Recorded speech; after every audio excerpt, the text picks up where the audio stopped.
अस्सलाम वालेकुम dear students, how are you. उम्मीद करते हैं कि आप खैर वापस से होंगे। मैं आपका अपना टीचर माशूक अली आपके अपने चैनल फिजिक्स विद कॉन्सेप्ट के साथ।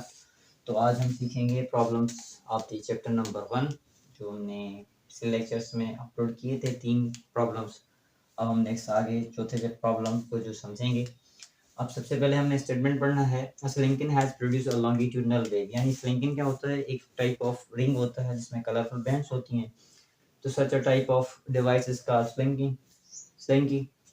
The waves travel at the speed of हमने of 40 मीटर पर सेकंड, यानी हमारी स्पीड ऑफ स्लिंकिन वेव की स्पीड जो है वो है 40 centimetre per second. And find the frequency of is 20 hertz and the frequency is, अब उसकी फ्रीक्वेंसी क्या है, 20 हर्ट्ज है। What is the minimum separation between the successive and compressions, यानी हमने क्या करना है, वेवलेंथ ऑफ अ स्लिंकिंग स्प्रिंग जो है वो मालूम करनी है।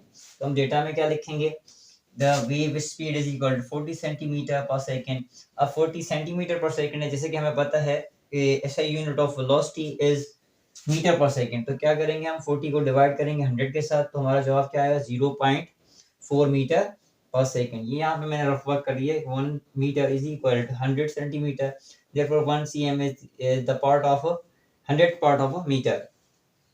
F is equal to 20 hertz and lambda is equal to question mark. As we know that according to formula, velocity is the product of force and frequency and wavelength.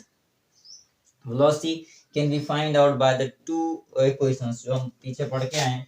एक होता है lambda upon t और दूसरा होता है f into lambda। अब f यहाँ पे क्या है, फ्रीक्वेंसी है। Therefore lambda is equal to v upon f। v कितना है हमारा, 0.4 डिवाइड बाय 20। तो यहाँ पे मैंने रफ वर्क किया है 0.4 डिवाइड बाय 20।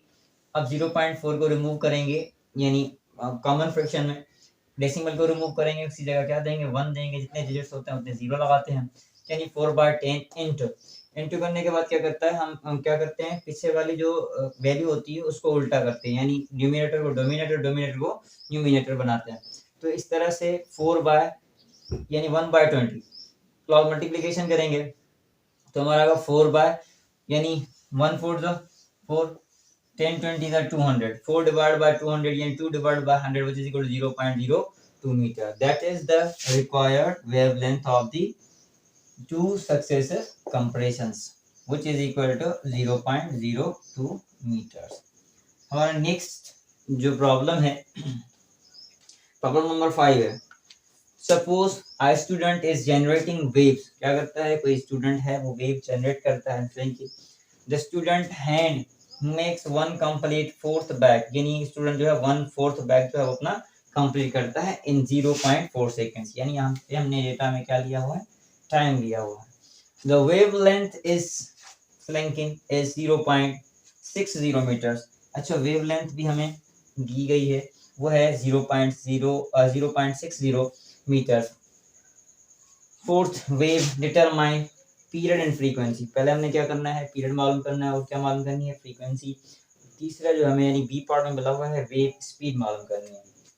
डेटा में हम क्या लिखेंगे, t is equal to 0.4 seconds, lambda is equal to 0.60 meters and ए में हमें क्या मालूम करना है, टाइम पीरियड मालूम करना और फ्रीक्वेंसी मालूम करनी है, और बी पार्ट में हमने वेलोसिटी मालूम करनी है। As we know that time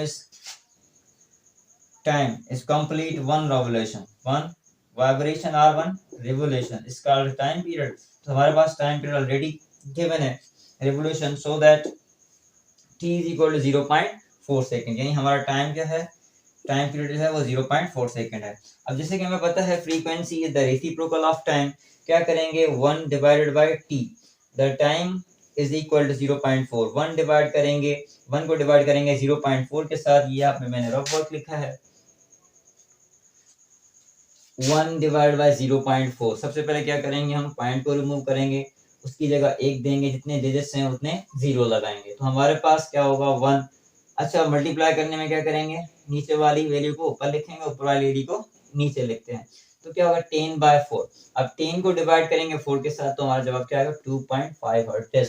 तो ये हमारी क्या है, फ्रीक्वेंसी है। Therefore frequency is equal to 1.5 hertz. अब लास्ट में हमने यानी बी में क्या मालूम करना है, वेलोसिटी मालूम करनी है। As we know that v is equal to f into lambda। Which is equal to v is equal to f का वैल्यू क्या है 2.6 है और लैम्डा का वैल्यू है 0.6 मल्टीप्लाई करेंगे जवाब आएगा 1.50।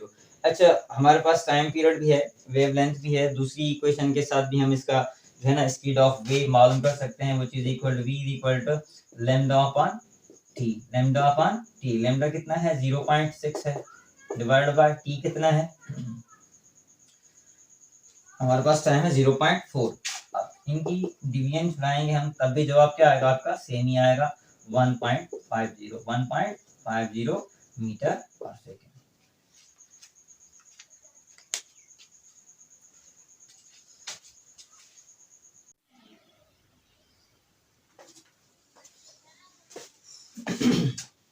तो हमारा नेक्स्ट प्रॉब्लम है problem number 6। If 80 compression pass through a point in spring. अभी 80 कंप्रेशंस हैं यानी नंबर ऑफ कंप्रेशन कहते हैं हम नंबर ऑफ साइकिल्स को इन 20 सेकेंड्स कितने ड्यूरेशन में, यानी 80 कंप्रेशंस हैं हमारे पास और टाइम ड्यूरेशन हमारा कितना है 20 सेकेंड्स। अब बोले calculate the frequency and the period. हमने मालूम क्या करना है, फ्रीक्वेंसी मालूम करनी है और टाइम पीरियड मालूम करना है। If two consecutive compressions are 8 centimetre apart, यानी हमारा जो वेवलेंथ है वो है 8 सेंटीमीटर apart। सर सबसे पहले कैलकुलेट द वेव स्पीड, हमने क्या मालूम करनी है वेव स्पीड मालूम करनी है। सबसे पहले हम डेटा लिखेंगे जैसे कि यहाँ पे दिया गया है number of cycles is equal to 80 cycles हैं हमारे पास।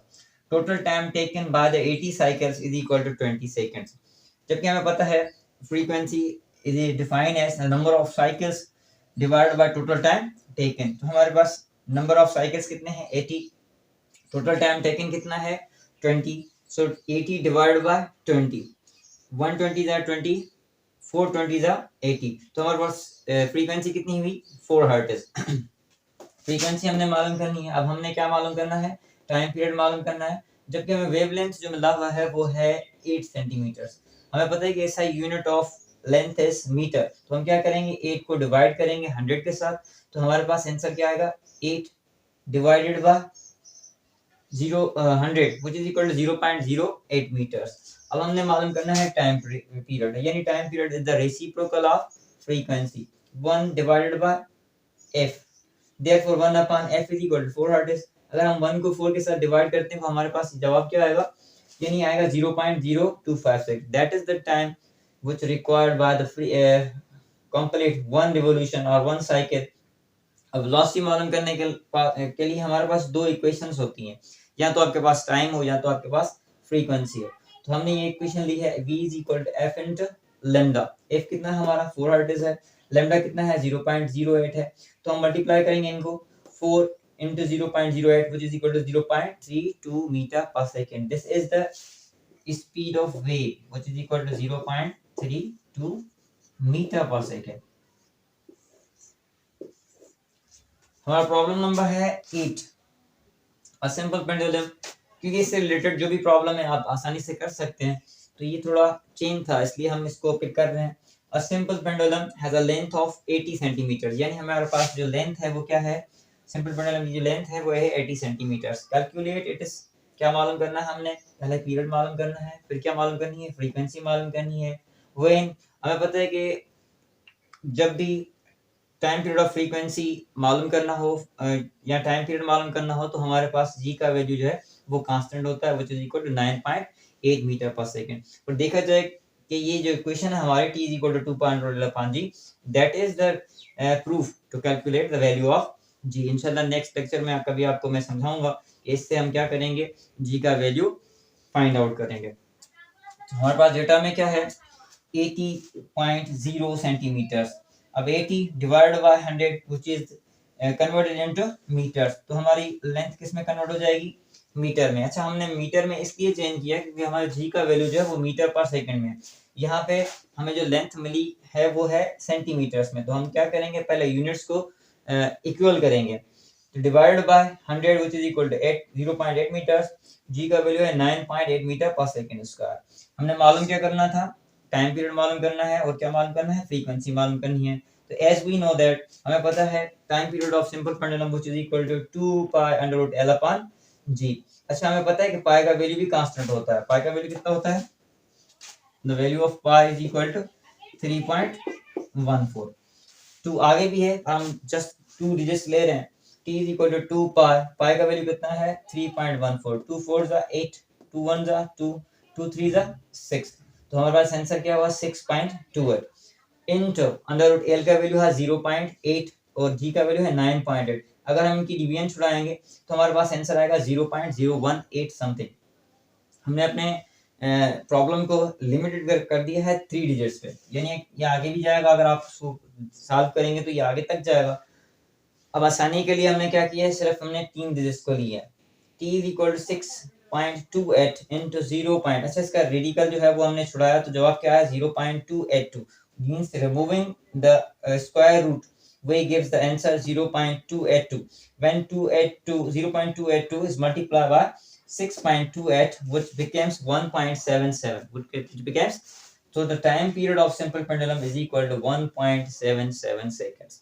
अब हमें पता है frequency is the reciprocal of time, तो डायरेक्टली हमने क्या किया f is equal to 1/t, t के वैल्यू से क्या किया उसको डिवाइड किया, तो हमारे पास आंसर क्या हुआ 0.558 hertz. f is equal to 0.55 hertz, ये तो हमारा थी रिक्वायर्ड फ्रीक्वेंसी। इंशाल्लाह मिलेंगे नेक्स्ट लेक्चर के साथ, नेक तमन्नाओं के साथ। इंशाल्लाह हम कल से सेकंड चैप्टर जो है वो स्टार्ट करेंगे मैट्रिक क्लास का। तब तक के लिए अल्लाह हाफ़िज़, अपना ख्याल रखिएगा।